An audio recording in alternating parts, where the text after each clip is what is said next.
We have heard of countless stories of reverts. Some recounted how the worst times in their lives led them to Islam, while others recalled how they found Islam in the most unexpected of ways. But no story has ever been as simple as the one we are about to tell you today, with a message so profound it left the world in awe. Daniel McBride was born and raised in a practicing Catholic household and also graduated from a Catholic high school.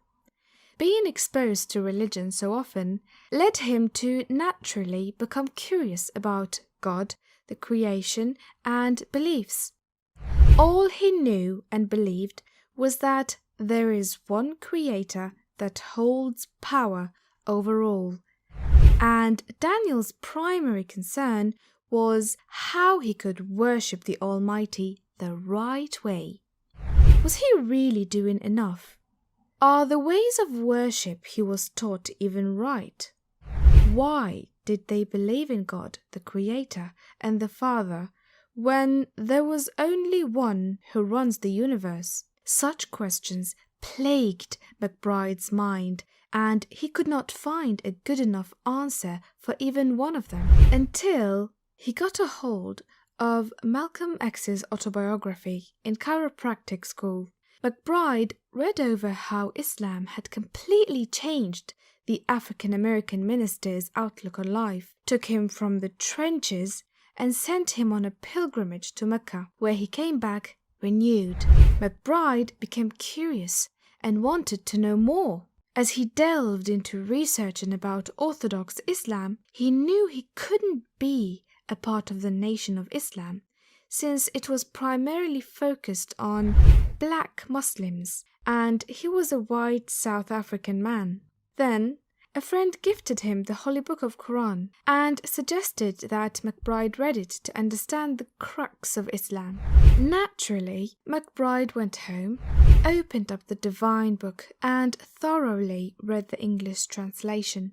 It had only been a couple days when a local masjid received a phone call saying, "I'd like to join Islam." It was McBride, subhanallah. He had only been halfway through the Holy Quran when it became absolutely certain that Islam was the right path to worshipping the Almighty.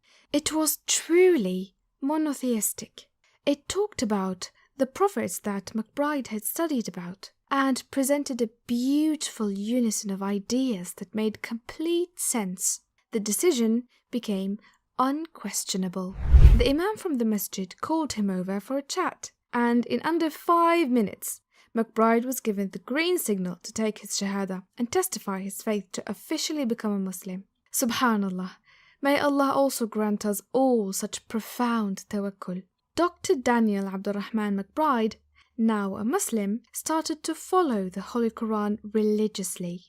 He took it as a blueprint to live life. This was right and that was wrong. Since it highlighted the most major as well as the minor parts of life, McBride found it sensible to follow it to become a better Muslim, worship Allah Almighty the right way, and treat His creation well. When the time came to tell his family, his parents actually thought it was just a phase that their son was going through, an existential crisis of sorts, and that McBride would return to his religious roots soon. This proved to be beneficial for McBride, though. Since his parents disregarded his take on religion, he faced no pushback or fight from them, and it became relatively easy to blend his views into theirs to help them see the truth. He would often debate with his Christian brother on why he prayed in the name of Jesus and not in the name of God, when Jesus, according to them, was a part of God. McBride asked him why they needed a father, a creator, and a God to pray to, when God created everything. He questioned why they'd always talk about the Creator, His oneness, and then pray in the name of everyone but the Creator Himself. Why couldn't they just pray to God? It stumped everyone. Since then, McBride has been on a mission to help believers of monotheistic religions see why Islam is the definite answer to all their questions and how it simplifies life, offers right and wrong on a platter, and is transparent about the rewards and punishments. When people walk away or disregard his account on monotheism based on how the world views Islam and Muslims, McBride counsels them and says that there is enough stress in the world and that people are going to say something about everything no matter what they do. So it is best to find where their comfort zone, their peace circle is, and balancing it all will ultimately become easier. Specializing in functional neurology, McBride even connected part of science to religion for those that believe religion is fiction and that there are no facts. He shows them how easy and quick it is to influence our own selves. Since humans are run primarily by their brain, they are what they tell themselves they are, meaning that the power of perspective lies in their own hands.